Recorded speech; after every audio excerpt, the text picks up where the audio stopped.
کہ دنیا نے اب تک اس وبا سے 3 نتیجے نکالے ہیں۔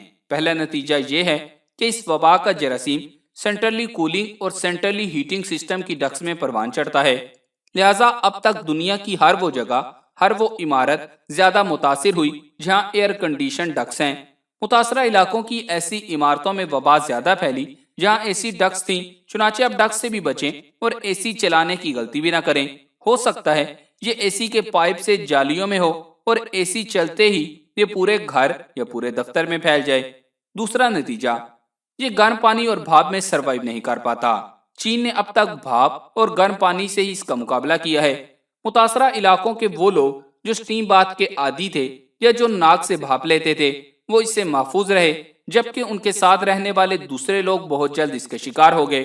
لہٰذا آپ سٹیم بات لیتے رہیں، اور اگر یہ ممکن نہ ہو تو آپ دن میں 1-2 بار پانی گرم کر کے ناک اور منہ کے ذریعے بھاپ لیں۔ اگر آپ کے جسم میں یہ وبا موجود ہے تو یہ آٹومیٹک ختم ہو جائے گی۔ تیسرا نتیجہ، اس سے بچنے کا واحد طریقہ آئسولیشن ہے۔ آپ لوگوں سے اپنا رابطہ، اپنا انٹریکشن ختم کر دیں، باہر نہ جائیں، کسی سے نہ ملیں، باہر کا کھانا نہ کھائیں، گھر پر رہیں اور ہر 10-15 منٹ بعد صابن سے ہاتھ دھوتے رہیں۔ آپ اپنے منہ اور آنکھوں کو ہاتھ نہ لگائیں، اور اگر ضروری ہو کہ سینیٹائزر یا صابن سے ہاتھ صاف کر کے لگائیں۔ آپ انشاءاللہ محفوظ رہیں گے، اور سب سے اہم چیز، تمام بیماریاں اللہ کی طرف سے ہیں۔ اس پر بھروسہ رکھیں اور اسے راضی رکھیں، انشاءاللہ یہ وبا آپ کا کچھ بھی نہیں بگاڑ پائے گی۔ آخر میں اللہ تعالیٰ سے دعا ہے کہ وہ ہمیں، آپ کو، ہماری فیملیوں کو اس وبا سے محفوظ رکھے، آمین۔ اس ویڈیو کو لائک کر کے صدقہ جاریہ کی نیت سے فیس بک اور واٹس ایپ پر زیادہ سے زیادہ شیئر کر دیں۔ جزاک اللہ۔